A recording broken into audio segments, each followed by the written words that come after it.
आप में से कितने लोग हैं जो बहुत एक्साइटेड हैं आज के सेशन को लेकर के? तो अब मैं जैसे ही आपको नाम बताऊंगा उनका, जो हमारे आज के गेस्ट हैं, तो आपका जो एक्साइटमेंट लेवल है वो और बढ़ जाएगा। ये बताने से पहले कि गेस्ट कौन है, मैं आपको थोड़ा सा बताता हूं YouTube के बारे में। YouTube में क्या है कि पूरे वर्ल्ड की अगर बात करी जाए तो करोड़ों चैनल्स हैं जो अलग अलग जॉनर्स में हैं, अलग अलग कैटेगरीज में हैं। उसमें से दो बड़ी कैटेगरीज हैं, मोटिवेशन और एजुकेशन। पूरे वर्ल्ड में जो वर्ल्ड का नंबर 1 मोटिवेशन चैनल है वो मेरा है, और जो वर्ल्ड का नंबर 1 एजुकेशन चैनल है किसी इंडिपेंडेंट क्रिएटर का, वो उनका है, जो कि हमारे गेस्ट हैं। उनके 17 मिलियन से ज्यादा सब्सक्राइबर्स हैं। Please give an energetic and warm welcome to the one and only Khan sir.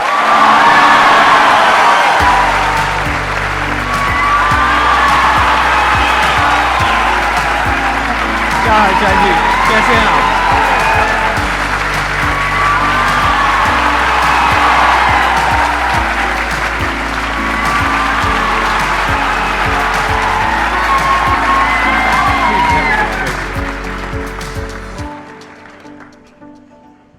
इससे पहले कि ऑडियंस आपसे कुछ पूछे या इंटरेक्ट करे, मेरे माइंड में एक क्वेश्चन है आपके लिए जी। जो बच्चे हैं वो आपके इतने दीवाने क्यों हैं, इतने पागल क्यों हैं आपके पीछे? मतलब मेरे कमेंट सेक्शन में भरा पड़ा था, खान सर कब आएंगे, खान सर कब आएंगे। मतलब ऐसा क्या जादू कर दिया आपने बच्चों के ऊपर? ये सवाल हम आपसे भी पूछते हैं, हमारे पे भी इतना कमेंट आया, इतना मेरे तो ऑफिस में लोग चले आए कि सर कब जा रहे हैं। अच्छा। क्योंकि हम लोग का तो एग्जैक्ट है वही पढ़ाना है। हाँ।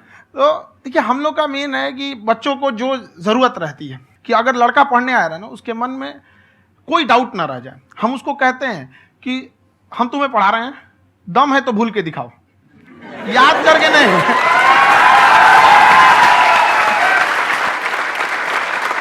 प्लस आप जिस प्राइस पॉइंट पे पढ़ा रहे हैं, आई थिंक वो सबसे कम है, वो बहुत ही कम है। सर ये जो फीस का कल्चर है, ये हमारा इंडियन कल्चर नहीं है। हमारा इंडियन कल्चर गुरु दक्षिणा है, उस हिसाब से वो सही है। ऑक्सीजन जैसे जिंदगी के लिए जरूरी है, वैसे एजुकेशन जरूरी है। कोई ये नहीं कह सकता है कि पैसे की वजह से वो खान सर के यहां से लौट गया। क्या बात है।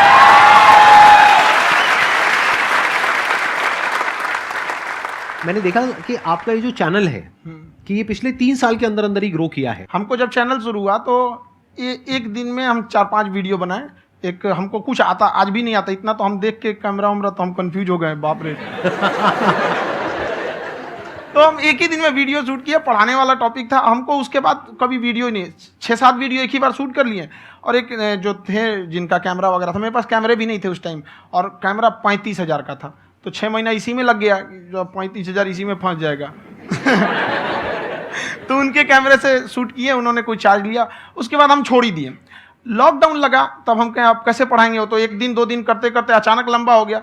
तब हमको याद आया कि ओहो, मेरा एक चैनल भी है वहाँ पे। तो उस समय उस पर लगभग 30,000 सब्सक्राइबर हो चुके थे।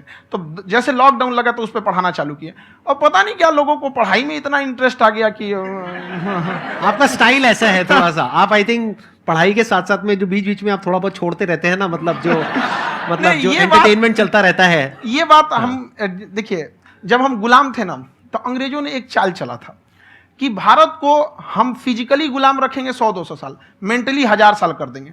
उन्होंने पढ़ाई का मॉडल चेंज कर दिया। उन्होंने ऐसा डिजाइन किया कि टीचर की रिस्पॉन्सिबिलिटी है वो पढ़ा के चला जाए। टीचर की रिस्पॉन्सिबिलिटी यहाँ खत्म नहीं हो जाती है। पढ़ाना तो कोई भी पढ़ा सकता है, टीचर की इससे बड़ी रिस्पॉन्सिबिलिटी होती है उसे समझाना। वो समझा कि नहीं समझा। अगर लड़का आपके समझाने के बाद डाउट रह गया तो ये आपकी गलती है। लड़का हमसे पूछता है सर इतनी भीड़ है आपके पास, तो कहे सर डाउट कैसे पूछेंगे? हम कह रहे यार तुम्हारा डाउट बचेगा तब ना पूछेगा तुम डाउट यहाँ पे।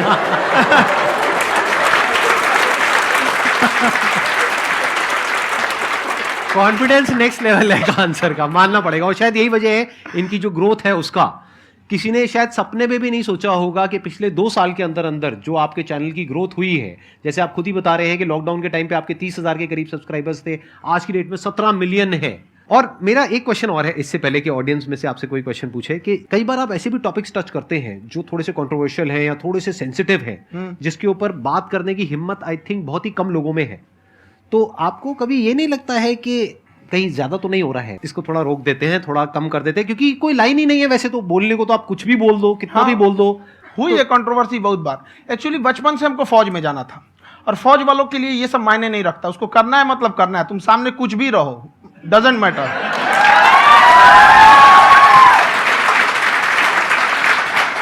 और मैंने YouTube पे देखा कुछ वीडियोस में कि आपका जो इंस्टीट्यूट है वहां पर आज से कुछ साल पहले कुछ बम गिरे थे। हाँ, कुछ गिरे थे, कुछ तो बहुत सॉलिड जगह गिरा था, फटा नहीं वो।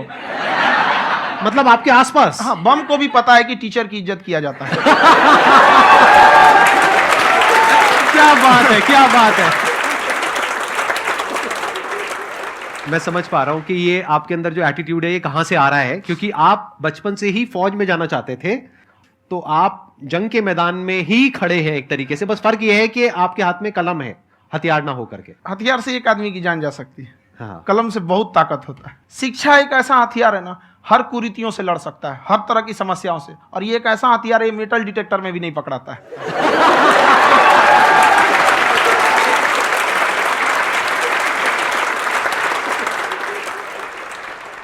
मेरा क्वेश्चन ये है कि अभी प्राइवेट ऑर्गेनाइजेशंस में पीटने का, पनिशमेंट का ये सिस्टम जो है खत्म हो गया है। हम आपके वीडियो में देखे हैं सर कि आप एक बड़ा सा रोल रखे रहते हैं, पुलिस है ना? वाला लाठी है वो, हाँ, पुलिस वाला लाठी है, और स्टेज पे बुला के बच्चों को उसी से धुनाई शुरू कर देते हैं मस्त एकदम से, है ना?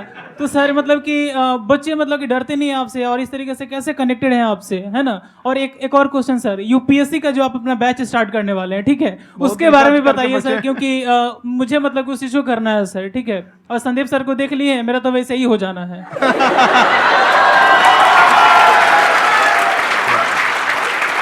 क्या हो जाना है? मेरा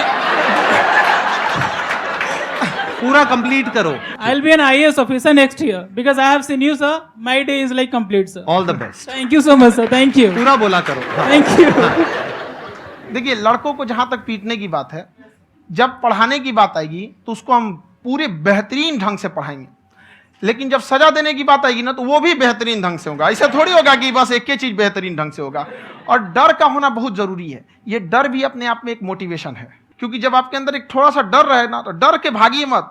एक ऐसा डर जिसको आप लगे कि नहीं नहीं थोड़ा सा और करने की जरूरत है, फिर तो ये हम इसको क्रॉस कर जाएंगे यहाँ पर। तो लड़कों के अंदर ये डर बनाना भी जरूरी रहता है। और रही बात यूपीएससी वाले की, जो आपने बोला, बहुत सारे लड़के वेट कर रहे हैं यूपीएससी की, क्योंकि 2-2.5 लाख फीस सारे लोग एफोर्ड नहीं कर सकते। और हमारा वही रहता है, हम तो ज्यादातर हमारे स्टूडेंट देखेंगे तो किसी के रिक्शा वाला, सब्जी वाला, यही लोग, इनको तो 2.5 लाख रुपया, इनके पास पूरी संपत्ति नहीं होती है, फीस कहाँ से भरेंगे वहां पे, उसके बाद रहेंगे कहाँ से?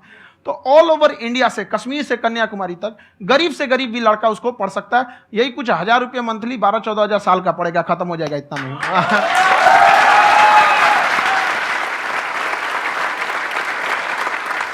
ये जो डंडे वाली बात इन्होंने कही, ये सच है? मतलब आप सच में एक डंडा रखते हो? पुलिस का ही है वो। और मारते हो? हाँ, कि मतलब अगर कोई लड़की छेड़ता है या ऐसा कोई भी उल्टा नहीं, पुल्टा काम पढ़ाई करता लिखाई है, कुछ भी गलती करेंगे तो पिटाएंगे वो यहाँ पे, कैमरे पे, ऑन कैमरा, जैसा भी रहे, कुछ भी पिटाना तो उनको फिक्स है। एक तो कोई मतलब विधायक जी थे, उनके लड़का को पीट दिए, तो चला दल बल लेके अपना वहां पे। उसने घर पे नहीं बताया था कि सर ने पीटा है, बस बोल दिया कोचिंग में पीटा है। बाद में पता चला हम पीटे हैं, तो उसके पिताजी मेरे सामने और पीटे।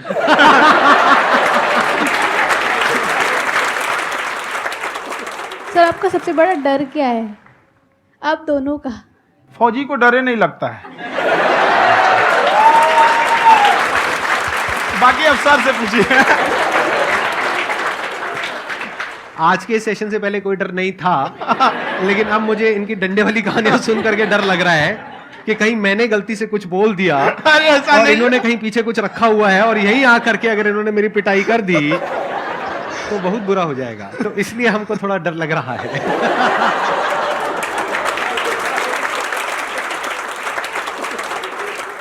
आपकी डेली कितने घंटे क्लासेस होती हैं? 6-7 घंटे। अभी भी खुद ही करते हो आप? हाँ, खुद ही हमारे classes स्टाफ करते परेशान रहते हैं। हम 1:30-2 बजे सोते हैं, सुबह 6 बजे उठ जाते हैं, परेशान रहते हैं। हो? यार इतना क्यों करते हो, है ना? कभी क्योंकि उनको भी साथ साथ लगना पड़ता है ना। उनको साथ साथ लगना पड़ता है। हम जग गए तो कोई सोया थोड़ी रहेगा, परेशान रहता, दिन में सोते ही नहीं है बेचारा, कहीं कहीं जाके सोते रहता है। तो हम सीट बांध दिए कि भाई तुम इस समय सो जाना, तुम इधर सो जाना। आपकी शादी हो गई या नहीं हुई अभी? मेरी खुशहाली देख के आप आइडिया लगा सकते हैं।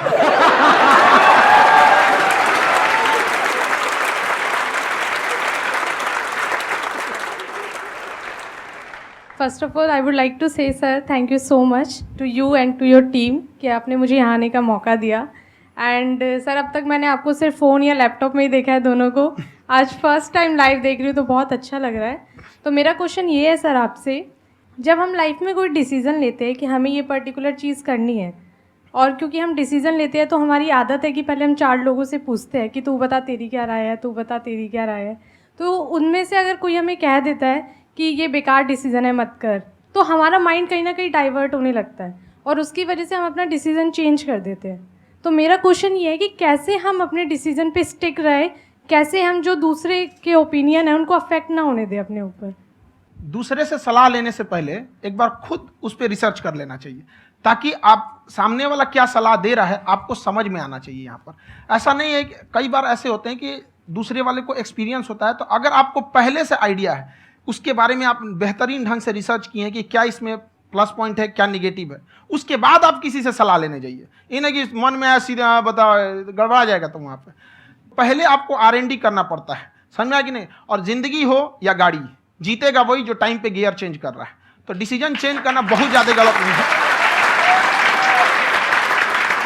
इन्होंने बहुत अच्छी बात कही है और मैं इसी बात में थोड़ा सा और ऐड ऑन करूंगा कि ये जो आपने कहा ना कि अपने डिसीजन पे स्टिक कैसे रहें, ये कोई अच्छी क्वालिटी नहीं है, क्योंकि टाइम टू टाइम आपको अपने डिसीजंस को चेंज करना होता है। जैसे आपने 4 लोगों से डिस्कस किया, कोई इंसान कुछ पॉजिटिव बोल रहा है, कोई नेगेटिव बोल रहा है, उससे फर्क नहीं पड़ना चाहिए। डिपेंड ये करता है कि वो जो बोल रहा है उसका बेसिस क्या है, क्या वो किसी नॉलेज या एक्सपीरियंस के बेस पे बोल रहा है या ऐसे ही कुछ भी बोल रहा है। ऐसे ही बोल रहा है तो फिर उसकी बात पे ध्यान क्यों दे रहे हो। अगर किसी नॉलेज या एक्सपीरियंस के बेस पे बोल रहा है, फिर चाहे वो पॉजिटिव बोल रहा है चाहे नेगेटिव बोल रहा है, दोनों ही मायने रखता है। उसके बाद में रिसर्च करनी है और फिर रिसर्च करने के बाद में फाइनल डिसीजन अपना खुद का होना चाहिए। अब वो डिसीजन उससे अलग भी हो सकता है जो आपने पहले लिया था, और वो सेम भी हो सकता है। सर मेरा क्वेश्चन दोनों से है आपसे, how to deal procrastination and laziness. हमारा ब्रेन है ना, ये बहुत आलसी टाइप का, इसको आराम खोजना पसंद है। अब थोड़ा सा भी आप इसको आराम की ओर लेके चले गए ना तो फिर उधर ही रहेगा। आप सोचेंगे 10 मिनट आराम कर लेते हैं ना, तो 10 मिनट 2 घंटा बना देगा। उसको टॉर्चर कीजिए, चल 10 मिनट बाद में। उसको आप उस पर हावी में, वो कह रहा है कि हमको आराम चाहिए, आपको हाँ आराम मिलेगा, पहले काम फिर मिलेगा आराम। तो आप उसके हिसाब से मत चल। आपका मन कर रहा है थोड़ा सा देख लेते हैं, कोई नोटिफिकेशन आया, आप कोई काम कर रहे हैं, क्यों पहले काम कर लीजिए, बाद में देखिएगा ना नोटिफिकेशन। आप हावी मत होने दीजिए यहाँ पे। अगर आप 5 मिनट भी थोड़ा सा लूज पड़े ना, थोड़ा सा कमर सीधा कर लेते हैं, वो 2 घंटा बर्बाद कर दिया आपको। हावी मत होने दीजिएगा उसको अपने ऊपर। प्रोक्रेस्टिनेशन को तोड़ने का एक ही तरीका है, सबसे छोटे लेवल पे ले जा करके उस गोल को तोड़ दो। यानी वो गोल बहुत बड़ा है, उसको ब्रेक डाउन करो, उसके सबसे पहले स्टेप पे आ जाओ कि उसको अचीव करने का सबसे पहला स्टेप क्या है। जैसे गाड़ी चलाना सीखना है, उसको सबसे पहला स्टेप क्या है।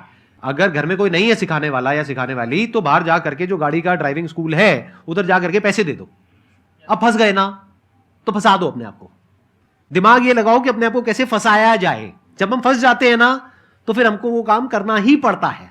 Then there is no looking back. जब तक आप सोच रहे हो तब तक सोच रहे हो, उसको बोलते हैं पैरालिसिस ऑफ एनालिसिस, कि आप सोचते चले जा रहे हो अपने माइंड में, मैं ये करूंगा वो करूंगा वो करूंगा वो करूंगा, और प्रोक्रेस्टिनेट हो रहा है, वो चीज टलती चली जा रही है। तो उसको छोटे से छोटे लेवल पे ब्रेक डाउन करके उसको कर दो, दैट इज नंबर 1। और जैसे ही करना शुरू करते हो, कोशिश करो कि उसको जब तक कि आप सही से नहीं कर लेते हो उसको छोड़ना नहीं है, तो आपकी लेजीनेस भी खत्म हो जाएगी। कई लोगों को तो हमने देखा है जो सप्ताह में कुछ भी नहीं करता, वो भी संडे को आराम कर रहा है।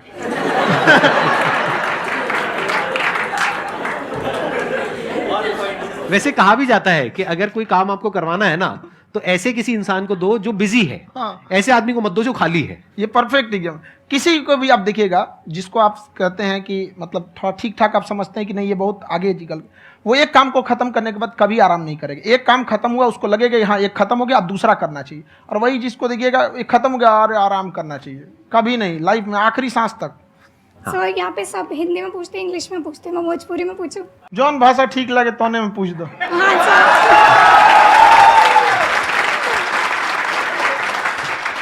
सर ये पूछे के चाहते नहीं कि जैसे हमने के पढ़ाई करी नहीं सर, तो कभी कभी डेली टारगेट्स जो होला वो कंप्लीट ना होला।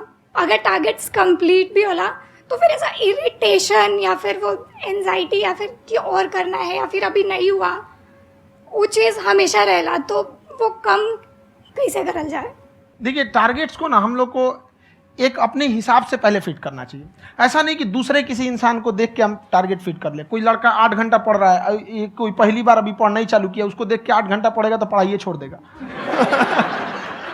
तो आप अपनी क्षमता के हिसाब से देखिए कि आप कितना पढ़ सकते हैं। अगर आपने एक घंटे को बना लिया कि हम 1 घंटा पढ़ सकते हैं, अगले 1 हफ्ते तक उसको सस्टेन रखिए।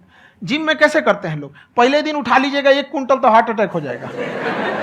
तो वो धीरे धीरे टारगेट सेट कीजिए और अपनी क्षमता को भी देखिए। हर इंसान की क्षमता अलग है। कंगारू को देख के हाथी छलांग मारेगा, पैर तोड़ के बैठ जाएगा।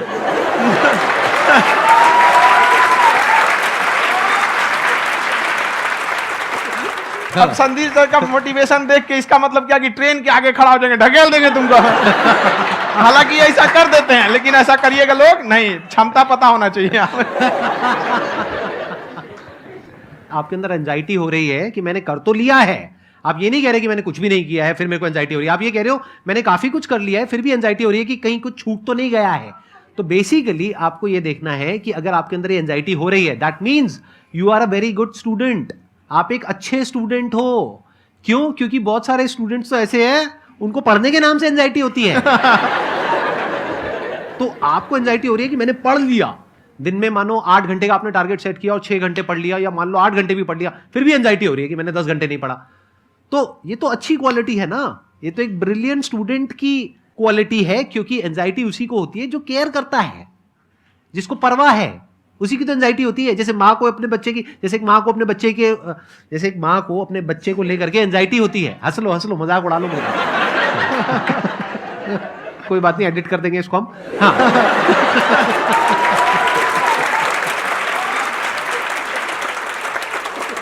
जैसे एक माँ है, उसको अपने बच्चे को लेकर के एंजाइटी होती है, थोड़ी सी भी तबीयत खराब हो जाए उसको एंजाइटी होती है, चाहे बच्चा ठीक भी है, डॉक्टर को नहीं होती है। क्यों? क्योंकि माँ को उस बच्चे से प्यार है। तो दैट मीन्स कि आप अपनी पढ़ाई को लेकर के सीरियस हो, इस वजह से आपके अंदर एंजाइटी हो रही है, विच इज नॉर्मल। जहां पर प्यार मोहब्बत होती है वहां पर थोड़ी बहुत एंजाइटी तो होती ही है ना। समझ रहे हो ना मैं क्या कहना चाह रहा हूं? आप लोग समझ रहे हो ना मैं कहां जा रहा हूं? जब वो किसी और से बात करती है तो एंजाइटी होती है ना।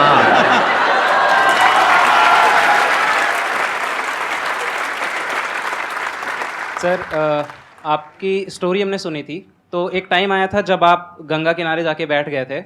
उस समय आपको कुछ समझ नहीं आ रहा था, तो उस समय मतलब आपने ये डिसीजन कैसे लिया कि अब आगे नहीं, यहाँ से वापस जाना है? रास्ता ही नहीं था। घर जाने के लिए एटलीस्ट 90 रुपए चाहिए थे, जेब में 40 रुपए थे। कैसे घर जाते हैं? और हम गंगा के किनारे चुपचाप बैठे बैठे हम कहें कि अब बहुत टेंशन हो गया, अब घर जाना चाहिए। रूम पे तो किराए के रूम पे ही आदमी सारे लोग रहते। गए वहाँ पे तो रूम लॉक हो गया था। तुम खटखटाए तो ऊपर से गुस्सा से बोले जो ऑनर थे, क्या टाइम हो गया है? तुम कहे 9-10 बज रहा होगा। घड़ी देखिए तो 2 बज रहा था रात का, 2-2:30 बज गया था वहाँ। टेंशन में आप तो होता है, कई बार ऐसा समय आएगा कि लगेगा जैसे अब कुछ नहीं हो सकता है। तो इससे घबराना नहीं है। कभी कभी गुच्छे की आखिरी चाबी भी ताला खोल देती है। जो बातें आपने बताई कि घर में प्रॉब्लम्स ये वो, ये तो बहुत लोगों ने फेस करी वहां पर। आप अकेले नहीं है, बहुत लोगों ने ये प्रॉब्लम्स फेस करी, बहुत तरह की प्रॉब्लम्स देखी, बहुत तरह की स्ट्रगल्स देखी, लेकिन वो सब इतने कामयाब नहीं हो पाए जितने कि आप हुए। तो आपके अंदर ऐसा कुछ ना कुछ है जो औरों के अंदर नहीं है। तो वो मैं जानना चाह रहा हूं कि वो ऐसा क्या था जहां से कि आपका दिमाग यहां तक सोच पा रहा है कि मैं पूरे इंडिया में इतने बड़े लेवल का चेंज लेकर के आ सकता हूं, एजुकेशन फील्ड में रेवोल्यूशन लेकर के आ सकता हूं। ये सोचना ही बहुत लोगों के बस का नहीं है। मेरी एक खुद की थिंकिंग, अगर हमको कोई 100 रुपए किसी काम के लिए दिया, हम सबसे यही कहते हैं, तो हम कोशिश करते हैं उसे 200 का रिटर्न दे। अगर कोई हमसे 200 रुपया फीस दे रहा है, 250 दे रहा है, तो हम उसको ये कोशिश करते हैं कि तुम्हें ऐसा लगे कि नहीं भैया हमने 10-20 हज़ार का पढ़ लिया यहाँ पर। वो ईमानदारी से कभी कमी नहीं। और हमेशा अगर हम प्रॉमिस एक्स का करते हैं तो डिलीवर 4x करना चाहते हैं। ध्यान से सुनना और ध्यान से समझना इस फर्क को। अगर आप समझ पाए तो बहुत आगे जाओगे लाइफ में। एक वो होते हैं जो ये सोचते हैं कि हमें सब कुछ मिल जाए, हमें कुछ भी करना ना पड़े। दूसरी कैटेगरी होती है लोगों की जिनको जितना मिलता है उसमें भी चोरी चकारी करते हैं या कोशिश करते हैं कि उससे कम दे सामने वाले को जितना कि हमें मिल रहा है। तीसरी कैटेगरी होती है लोगों की जो इनके जैसे लोग होते हैं। वो क्या करते हैं? वो ये सोचते हैं कि अगर मैंने किसी से 1 रुपए भी लिया, देखा जाए तो 200-250 रुपए कुछ भी नहीं होता है। 200-250 रुपए अगर मैंने लिया तो कैसे उसको 400 रुपए की वैल्यू दूं। ये जो थिंकिंग है ना, यही एक फर्क होता है एक ऐसे इंसान में जो बहुत आगे निकल जाता है और उस इंसान में जो मीडियोकर रह जाता है। आप अपने आप को अपने आप के ऊपर समय दीजिए, उसको डेवलप कीजिए। जब आप अपने आप के ऊपर खर्च करते हैं तो आने वाले समय में लोग गूगल पे आपको सर्च करते हैं। क्या बात है सर, ये आपने अभी बनाया है या ये कोई पुराना आपका वो है? बनते रहता है, इसे फ्लो में बन जाता है। आपके अंदर ना सर एक कवि छुपा हुआ है कहीं ना कहीं जो बाहर आना चाहता है। कभी ना कभी आपने सोचा होगा कुछ हाँ, कभी कभी देखिए एक चीज है, संगत का बहुत अच्छा असर पड़ता है। ये चीज को हमेशा, संगति का मतलब लोग हल्के में ले लेते हैं। संगति का मतलब होता है संग संग गति। तो अच्छे लोग के साथ रहेंगे तो संग संग अच्छी गति होती जाएगी, खराब में रहेंगे तो ये भी होता है। बट अपने आप को थोड़ा सोचना चाहिए कि हम केवल जी के मर जाएं इसके लिए नहीं आए हैं। लोग कहते हैं कि सर नाम क्यों नहीं बताते अपना। हमारी एक ही सोच है कि जाने के बाद इस दुनिया से हमको मतलब एक चीज देना चाहते हैं स्टूडेंट्स को, कि वो याद करें कि इस पैसे की भाग दौड़ की दुनिया में हर कोई दोनों हाथ से लूटने में लगा है, खाली हाथ जाने के लिए ये सबको लगा है। तो हर कोई को ये सोचना चाहिए कि था कोई इंसान जो इतने कम फीस में इतनी शिक्षा जो महंगी थी, जो कमाने का रास्ता था, उसको भी एकदम कंपटीशन इतना कर दिया कि अब लोगों को अपनी फीस बढ़ाने में डर लगता है कि अरे यार, लड़का कमेंट करता है कि खान सर इतना ले रहे हैं, आप बहुत बड़ा टीचर हो गए।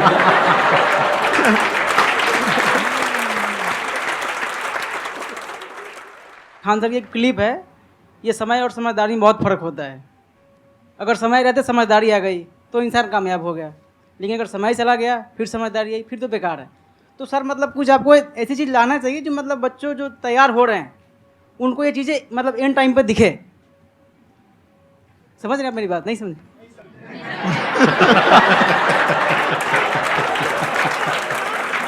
यही होता है सर, सर का मोटिवेशन ज्यादा हो जाता है।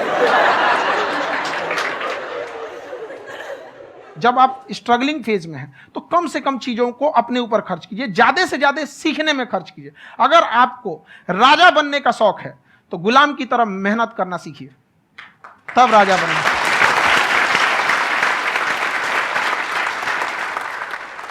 ये दुख, ये दर्द, ये सब तेरे अंदर है। तू अपने बनाए इस पिजड़े से बाहर निकल के देख, तू अपने आप में एक सिकंदर है।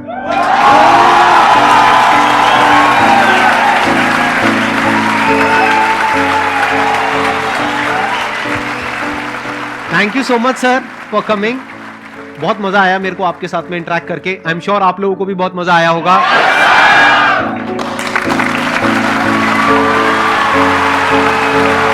Thank you so much ji.